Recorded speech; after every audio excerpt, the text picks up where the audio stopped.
महोदय देखिए, मेरा समय ये लोग बहुत खा रहे सर। जातिगत जनगणना की बात कर रहा था। सोनिया गांधी जी ने कहा कि जातिगत जनगणना संविधान के दायरे में नहीं है, हम इसका विरोध करते हैं। चिदंबरम साहब ने कहा, मैं 2011 की बात कर रहा हूं, चिदंबरम साहब ने कहा कि जातिगत जनगणना जो है इस देश को डिवाइड करेगी। प्रणब मुखर्जी जी लीडर थे, उन्होंने कहा कि जातिगत जनगणना 1931 के बाद से नहीं हुई है, किसी कीमत पर नहीं होगा। और अंत में मनमोहन सिंह जी ने तो और भी रिकॉर्ड तोड़ दिया सर। उन्होंने कहा कि हमारी सरकार रहे या जाए, इसी सदन हम जातिगत जनगणना नहीं करेंगे।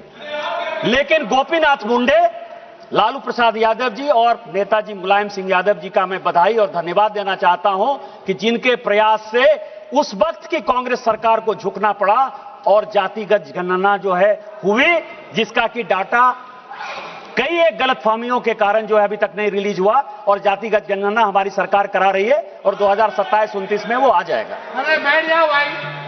अब क्या है सर, ये फैक्ट है, ये फैक्ट है जो अब इस अमेंडमेंट पे मैं ये कह रहा हूं कि चूंकि सर्वसम्मति से सभी लोगों ने कहा सर कि सर्वसम्मति से हमने महिला रिजर्वेशन को पास किया।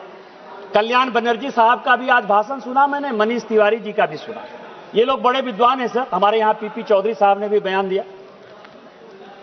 ये भारत का संविधान है जो बाबा साहब अम्बेडकर का, और हमने 2023 के एक्ट के बाद आर्टिकल 334A बनाया। और 334 ये कहता है सर कि डिलिमिटेशन जो है वो जब लिया जाएगा तो रिलीवेंट फिगर होगा first census taken after commencement of the constitution 106th amendment act 2023। Population को क्राइटेरिया बनाया जाएगा। ये हम आप सबों ने पास किया सर। अब पॉपुलेशन को यदि क्राइटेरिया मानेंगे, यदि आप ही की बात सही, और सबों ने पास किया है, इसमें Bharatiya Janata party, Congress, TMC, DMK, Samajwadi party, जितना पार्टी है सब इसके दोषी हैं। उनके हिसाब से लिख लीजिए मेरी बात, क्योंकि आप अमेंडमेंट तो नहीं कर रहे हो, आप कॉन्स्टिट्यूशन में चेंज तो नहीं करने दे रहे हो, आप तो विरोध कर रहे हो। यूपी में सीट होगी 87,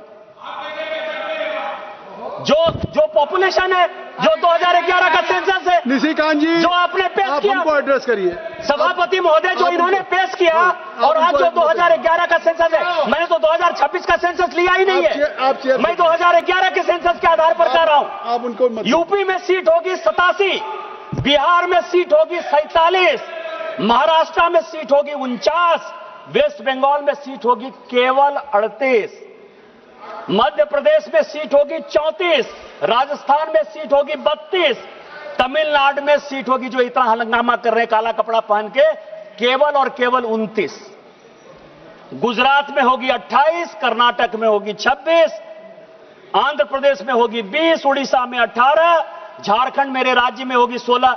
मैं एक ऐसा भागा राज्य का सांसद हूं जिसमें कि 2000 में बंटवारा होने के बाद, झारखंड बंटवारा होने के बाद डिलिमिटेशन हुआ ही नहीं। और क्यों नहीं डिलिमिटेशन हुआ? इस यूपीए ने क्यों नहीं डिलिमिटेशन होने दिया?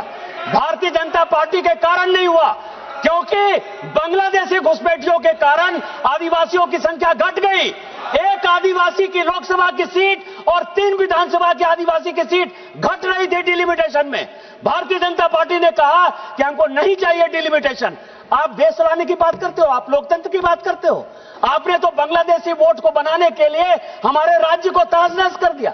हम बिना हमारी जो कॉन्स्टिट्यूएंसी है 350 किलोमीटर लंबी है, 3 जिले में विभक्त है। वो क्या बात कर रहे हो आप?